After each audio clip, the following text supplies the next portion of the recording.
A 10-year-old boy begs for his life in front of the soldiers. They shoot him anyway.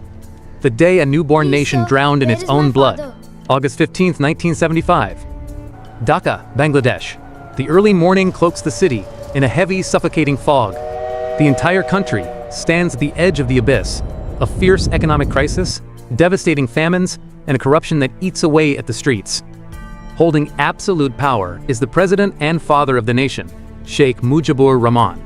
Known as Bangabandhu, the man who spearheaded independence, now watches his light fade. Earlier in the year, he centralized all power and established the BAKSAL, a one-party system. A government that turned authoritarian, silencing its critics and breeding resentment. In the shadows of the barracks, a deep military fracture was brewing. A faction of rogue officers, men the president himself had pardoned in the past, organize an uprising. They feel the true ideals of independence have been betrayed and cry out for vengeance. Around 6 a.m., the silence is violently shattered in the Dhanmondi neighborhood. Tanks and heavily armed rebel troops surround the presidential residence. There is no way out. The doors are kicked and battered down. Absolute chaos is unleashed in the luxurious hallways of the house. Gunfire echoes deafeningly, and family members fall, one by one. Mujibur Rahman steps out of his room and comes face to face with the assassins on the staircase. The founder of Bangladesh is mercilessly gunned down at point-blank range. Turn back the tide but the hunt and the military's bloodlust doesn't end there. His wife, his eldest sons, his daughters-in-law, no one in the residence is spared from the slaughter.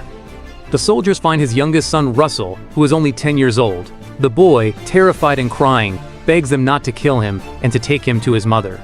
The officers' ruthless response is a hail of bullets straight into his small body. Over 47 people lose their lives in the coordinated attacks of that bloody morning.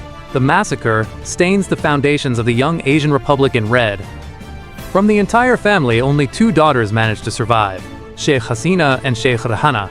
Pure chance saved them from the rifles as they were traveling out of the country.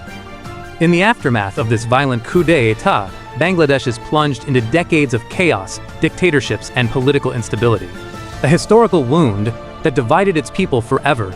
The perpetrators of the massacre walked free for years thanks to immunity laws, proving that justice, sometimes, takes decades to arrive. What are your thoughts on this? Let us know in the comments. If history moves you as much as it does us, subscribe to The Day Changed Everything, so you never miss an event that transformed the world.